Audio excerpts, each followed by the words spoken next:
ಈ ಬೆಟ್ಟನ ಹತ್ತೋಕ್ಕೂ ಚೆನ್ನಾಗಿರುತ್ತೆ, ಇಳಿಯೋಕ್ಕೂ ಚೆನ್ನಾಗಿರುತ್ತೆ. ಬೆಟ್ಟ ಹತ್ತಿದ ಸ್ವಲ್ಪ ದೂರಕ್ಕೆ ನಿಮಗೆ ಶಿವಾಲಯ ದೇವಸ್ಥಾನ ಸಿಗುತ್ತೆ. ಅಲ್ಲಿ ನಿಮಗೆ ಪ್ರಸಾದನೂ ಕೂಡ ಕೊಡ್ತಾರೆ. ಪ್ರಸಾದ ತಿನ್ಕೊಂಡು ಇನ್ನೂ ಸ್ವಲ್ಪ ಮೇಲ್ ಹೋದ್ರೆ 2 ವ್ಯೂ ಪಾಯಿಂಟ್ ಸಿಗುತ್ತೆ.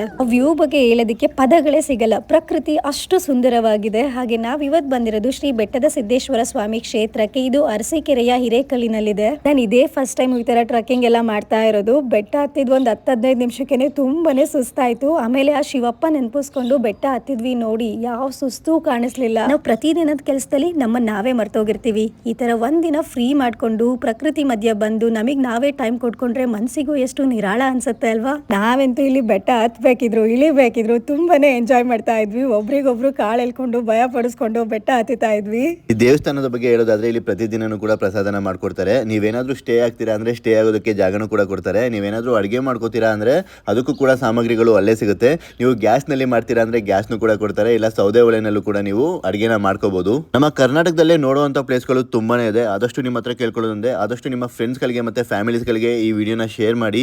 ಈ ಪ್ಲೇಸ್ಗೆ ನಿಮ್ಮ ಫ್ರೆಂಡ್ಸ್ ಗಳ ಜೊತೆ ಮತ್ತೆ ಫ್ಯಾಮಿಲೀಸ್ ಜೊತೆ ಬಂದ್ರೆ ನೀವು ಈ ಮೆಮೊರೀಸ್ ನ ಮರೆಯೋದಕ್ಕೆ ಸಾಧ್ಯನೇ ಇಲ್ಲ. ಅಷ್ಟು ಚೆನ್ನಾಗಿರುತ್ತೆ. ನಾವಿಲ್ಲಿ ದೇವ್ರ ದರ್ಶನ ಮಾಡಿದು ಪ್ರಸಾದನ ತಿಂದು ಪ್ರಸಾದ ಅಂತೂ ತುಂಬಾನೇ ಚೆನ್ನಾಗಿತ್ತು. ಇಲ್ಲಿಂದ ಇನ್ನೊಂದು ವ್ಯೂ ಪಾಯಿಂಟ್ಸ್ ಕಡೆಗೆ ನಮ್ಮ ಪಯಣನ ಸ್ಟಾರ್ಟ್ ಮಾಡ್ದು. ಸಕತ್ತಿದ್ಯಾ?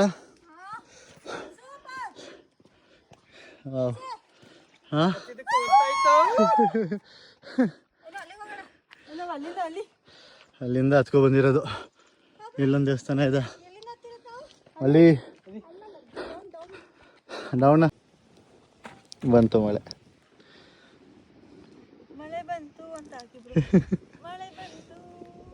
ಬದುಕು ಎಂದರೆ ನದಿಯ ಹಾಗೆ ಕೊನೆ ಇಲ್ಲದ ಪಯಣ.